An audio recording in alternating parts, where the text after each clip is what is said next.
Good morning, everybody. 9 a.m. We've made it to Friday. Let the real hustle and bustle of the holidays begin this weekend, Patrick.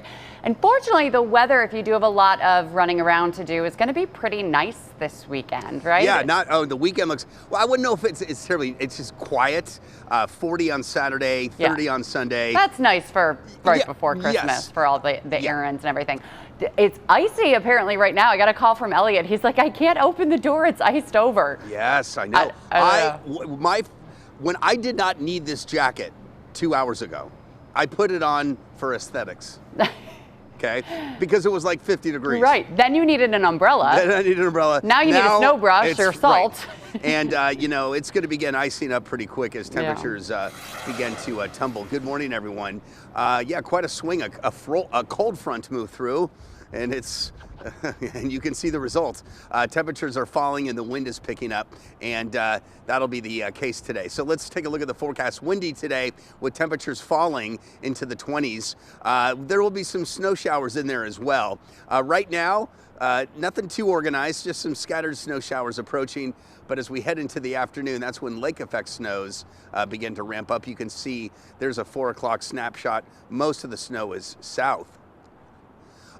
22 in Buffalo. We've got mostly cloudy skies tomorrow morning. This is Saturday. And then in the afternoon, we're close to 40, so pretty quiet. And then as we head into Sunday, that's when the temperatures will come down again. So we'll put this all in motion. There are the snow showers moving through. Lake effect snows setting up for the southern tier as we go through time. Then those will settle south and kind of fade away tonight. So we're not looking at any heavy totals, just a couple of inches. For Saturday, we're going to go with a partly cloudy to mostly cloudy sky in the morning, teens to low 20s. And then as we go into the afternoon, temperatures climb to around 35 to 40 degrees with breeze picking up. Now a southerly wind again. Then as we head into Sunday, that's when we'll see the clouds increase, and there'll be some snow showers here or there, with temperatures again getting cold again, falling numbers, but again, fairly quiet, just a few snow showers to be sure. All right, okay, the wind and the cold are really settling in up here. So there's your weekend, mostly cloudy Saturday and Sunday, but about a 10-degree difference between the 2 days. Temperatures slowly climbing on Saturday and then slowly falling, it looks like, on Sunday. Long-range forecast here. There we go. That's not correct. Let's go back to this, okay? I didn't hit a certain button. There we go, mostly cloudy on Saturday. Just a quick preview into next week. We are gonna see some light rain or snow on Tuesday, and then it looks like some light rain on Christmas Day. All right, not looking like the white Christmas that we were all hoping for. Speaking of white though, any snow today, Patrick? There will be some. Are you okay? I'll tell you later. There will be some snow in Buffalo, very little. Just maybe a coating. There might be a burst of snow, won't last very long. Accumulating snow across southern Erie County into the southern tier. Okay, why don't you come down off the roof and try to gather yourself down here? I thought you were about to tell me a 10-minute story and keep me up here. That sounds even better. All right, Patrick, thank you. Let's switch to the news now. This morning, it is 9:03 and 34 degrees, and there's been a major turn of events in the Brown University shooting. Law enforcement officials say the suspect was found dead of an apparent self-inflicted gunshot wound. The update came several hours after the suspect was linked to Monday's shooting and killing of an MIT professor. Investigators say 48-year-old Claudio Valente was found dead inside a storage facility in New Hampshire yesterday. They believe he did kill himself, and they say Valente was a former Brown student and attended the same university in Portugal as that professor who was killed. He rented a car in Boston. He drove it. We were able to find that car in New Hampshire. We were able to find evidence in the car from looking at it from the outside that connected this individual to our crime scene here in Rhode Island. There is a video footage of him entering an apartment building in the location of the professor's apartment. And then later that evening, he is seen about an hour later entering the storage unit wearing the same clothes that he had been seen wearing right after the murder. Now, late last night, Homeland Security Secretary Kristi Noem said that she will be directing a pause for that visa program after it was revealed that the suspect was a Portuguese national and received a diversity immigrant visa. Developing news here at home this morning, Clinton Street in West Seneca is back open. It was shut down for more than 4 hours overnight because of a crash. This was the scene around 11 last night at the corner of Clinton and Maplewood Avenue. That's in the stretch between Union and Borden. And right now, details are limited, but we have reached out to West Seneca Police for more information. And as soon as we get that info, we'll bring it to you here on Daybreak and also on Channel 2 News midday. The man accused of murdering the beloved Allentown couple, Mickey Harmon and Jordan Coletto, is due back in court today. 34-year-old Brian Chiclana allegedly killed Mickey Harmon and Jordan Coletto inside their home on St. Louis Place in Buffalo back in March. Now, the home is directly across the street from a problem property that's drawn complaints from neighbors for quite a long time. That property is 2 St. Louis Place, and the city of Buffalo has officially taken over it. City leaders say this could mark a turning point for Allentown. 2 your side's Alexandra Rios Melvia hears from Common Council member Mitch Nowakowski to learn the next steps.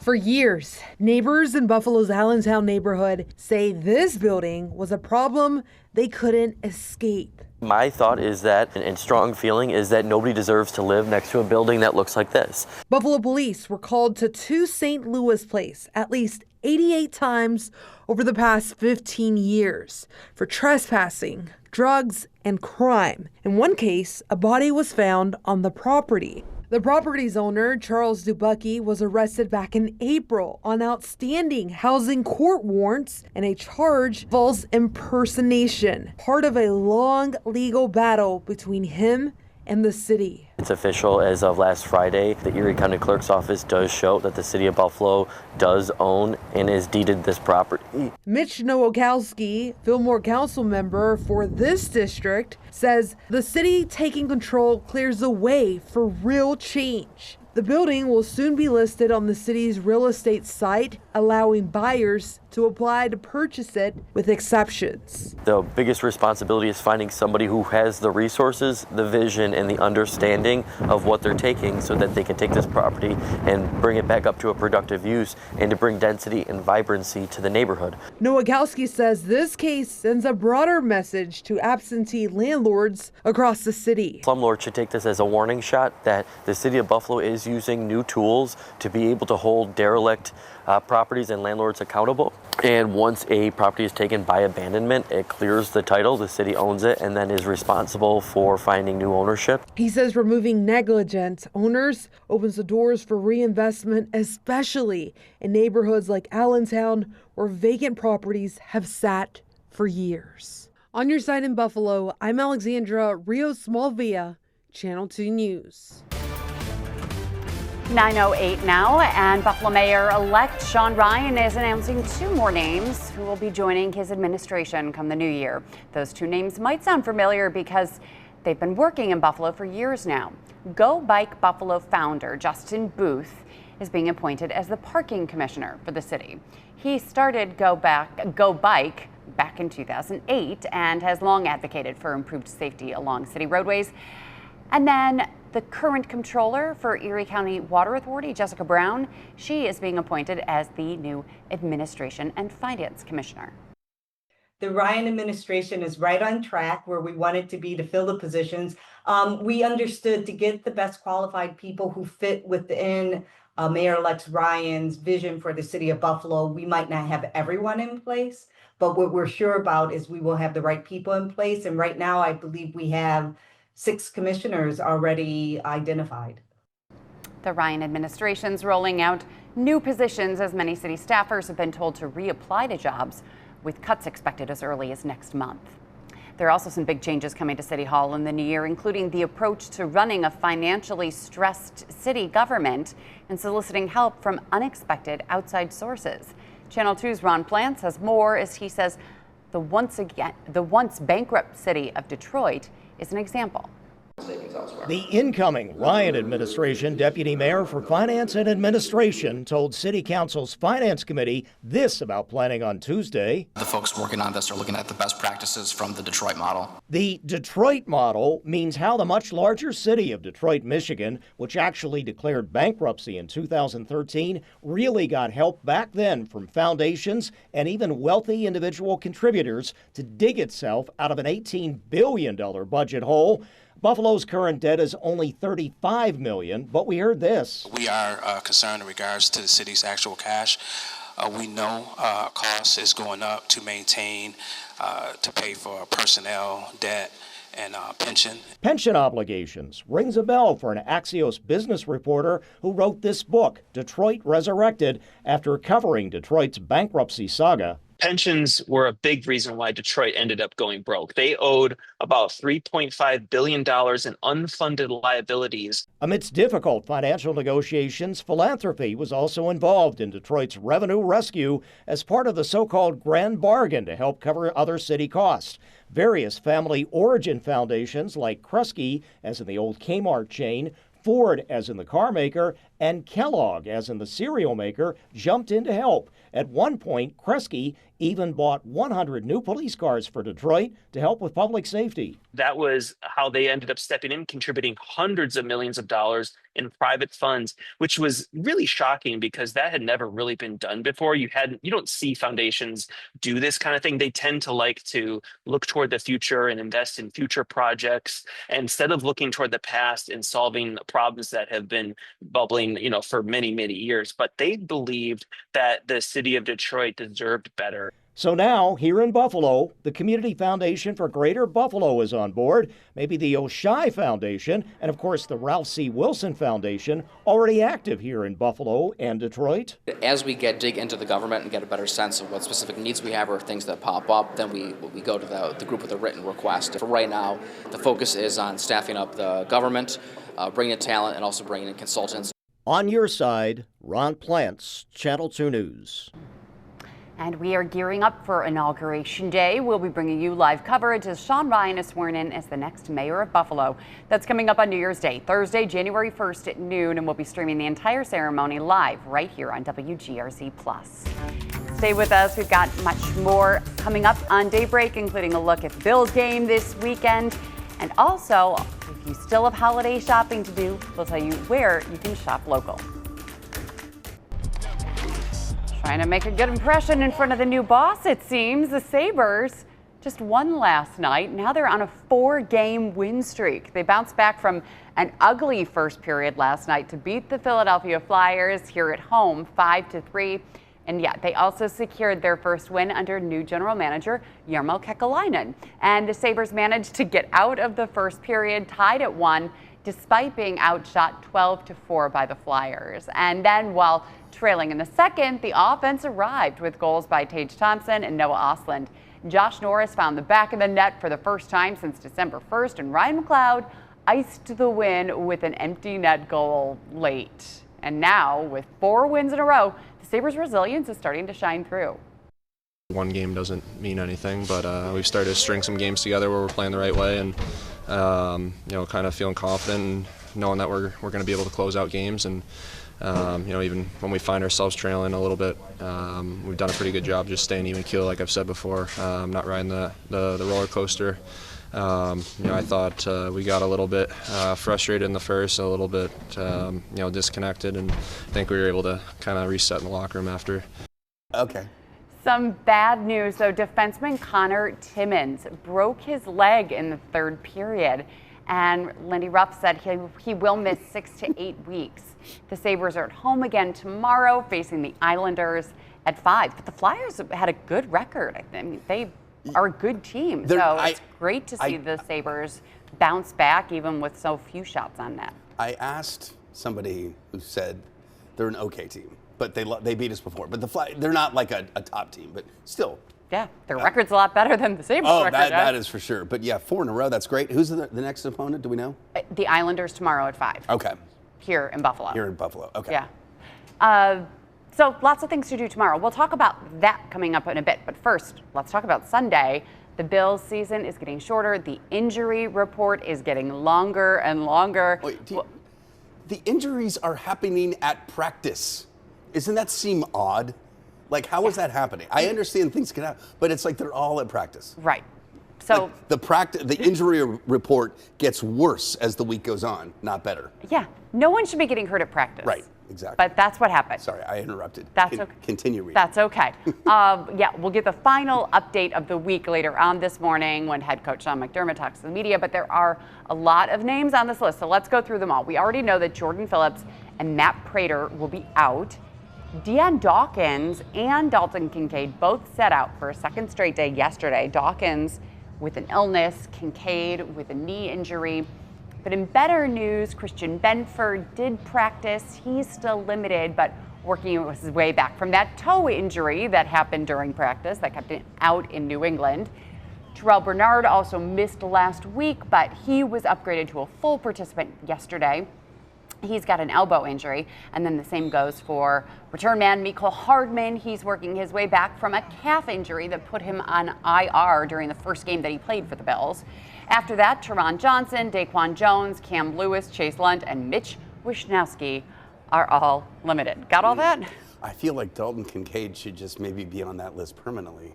I love him. He's always on there. Dalton Kincaid? Yeah. Yes.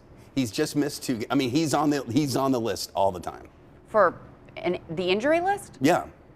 I mean, But when he plays great. I love Dalton Kincaid, but he's just sometimes it's hard for him to stay on the field because he just gets injured a lot. The Sabres have been plagued. The Bills have been plagued with injuries all season long. Right. It doesn't surprise me anymore. But there's some players like Curtis Samuel. It's like, oh my God, he's always on there. As long as our MVP is not on the injury list and he's protected, the Bills will be okay. Right. But speaking about being the O-line protected, needs to step up and protect him now. Deion Dawkins has to get back. He's the blocker for what's his name? Josh Allen? No, he blocks Josh Allen against Myles Garrett. Myles Garrett. So yes. if Deion Dawkins isn't feeling well, he's got a tummy. We got to get somebody in there to keep. Well, the Myles Bills Garrett. showed the pictures of them like getting on the team plane and getting ready to go, and Deion Dawkins was smiling and looking as happy as ever. Was that from last week? No, that was from last week. But I saw it yesterday. They don't leave for Cleveland until tomorrow. Oh, never. He looked great last week. He did. And he did that. Did you see that tackle he did where he laid out like an airplane on top? Yeah. That was kind of funny. Yeah, lots of memes going around with that one. Yeah. Okay, so now that we talked about Sabres and Bills, we'll talk holiday shopping coming up right after the break. Stay with us. Or doing something in the yard. Welcome back, everyone. We are celebrating Western New York this morning, doing something in the yard. Yes. What will we be doing? Picking up dog stuff. I know. There was awful. A nice coating of snow yesterday. Then I drove to work this morning at 3 in the morning. Where is all the snow? We had, because I'm in the South Towns where it's a little snowier, we had at least 9 to 10 inches of snow in my son's brand new, put together himself ice rink. In the backyard? In the backyard. Now we have a swimming pool. No. It's all, I know. And it's like, he put so much effort into it. I should have brought a picture. Oh, I have, no. Anyway, now granted, it could refreeze It's freezing over right now. Yeah, but it's not enough to refreeze. Yeah. So yeah, it was kind of I think he had one night to use it because he's got it set up with lights and. Shouldn't you have prepped him a little bit more, saying there's going to be hold warm on. weather coming? I told him December 1st, this is going to be a cold month, which it clearly was. We thought a warm up would be possible. This is a little more than, didn't think we'd lose everything type of warm up. But it wasn't clear at that point. Yeah, just bad timing too, because we've suffered through already really cold temps and a lot of snow that feels earlier for a lot of people and more longer period of time that we've had wintry weather. Right. And now when we really want it for, making snowmen out in the field out in the yard, and kids being able to play in the snow and skiing during winter break. Yeah. It's going to be really hard it's not going to happen. No, I know. Which is really unfortunate. And of course, everyone wants a white Christmas. Right. And that's not going to happen. That's not happening either. I was going to look up the years that had white Christmases, and I'll do that maybe later. But yeah, last year we had 30 degrees. 2022 was certainly a white Christmas. 2022, of course. 23 was brown because it was 51 degrees. 2024 was that was last year. It was 31. I wasn't here, so I don't think there was snow on the ground. I'm not sure. Maybe there was. My point is that, you know, warm Christmases can happen. Yeah. You know, you said your son played golf before Christmas or on Yeah, Christmas. I think it was like 7 years ago. I remember a Christmas Eve picture and out at Hickory Stick Golf Course up in Lewiston. And yeah, it was open and the weather was beautiful. And it was like in the 60s. It was crazy. So yes, we will have a green Christmas, but at least the kids will be able to go out and play a little bit. I suppose that they just won't be playing in snow. But if you're looking for other things to do at Canal Side in Buffalo, there will be lots of things for families to do during the break. The fun starts tomorrow with the return of Jingle Bell Rock the Ice. Families can meet Santa, ride the Ice Express train and the bumper cars. That ice train, Patrick, we still haven't seen it. Where is it? You can snuffle up a gift, right? You can enjoy holiday treats, plenty of giveaways and specials. Canal Side will also be offering extended hours throughout winter break. And if you're down at Canal Side at the ice there, you can check out Explore More Children's Museum. You're on camera, Patrick. Sorry. And they'll be this was rolling for out a the new show. exhibit. This was for the show. I'm trying to get some stats. Okay. Continue. New exhibit at Explore More Children's Museum. Later today, they will be unveiling a space dedicated to skilled trades. We're told it'll have hands-on activities for the kids like HVAC, plumbing, and electrical work. Can we put them to work here after the kids learn about HVAC? No, We're either too hot or too cold in this building all the time. Oh, look at that. Yeah, Explore More is awesome, and this will be promoting curiosity and excitement. And all of that is happening later this afternoon with a new skilled trades exhibit opening at Explore More. Now, how are you doing on your holiday shopping? I'm doing pretty well because we do this thing called, I think I've told you about it, an Elfster list. Yes. Where it's a program online where you can all, like, your family or friends enter what they would like, links to the items or whatnot, or where to buy them. So it's a Christmas registry. Pretty much. That's a very good way to, that's what it is. That's what it is. So that means you kind of know, and you can get out ahead of it instead of like bugging your son. What do you want for Christmas? You know, what does Santa want to bring you? Whatever. So you are that family where you need to know what they want. Do you have a couple surprises here and there too? No. What about for Kimberly? Because do you surprise her, or do you just want, like, give me exactly what you... Are you kidding me? Surprise her with a gift which you know will go back? You know what I mean? Because she wants what she wants. Right. Right? I mean, of course, a surprise might be just a hug. A surprise could be little things. Buying surprise gifts makes me so stressed too, because I want to be thoughtful and emotional and creative with my surprise gifts for people. I know. And then it weighs so heavily on me, and I can't think about it, and I can't figure it out, and then I can't find what I want, and then I'm like, I'll just take a gift card. Well, I love the fact that you're putting effort and thought into a gift. I'm a horrible gift giver. Yeah, I try, and then I freak out, and then I can't do it. But you try.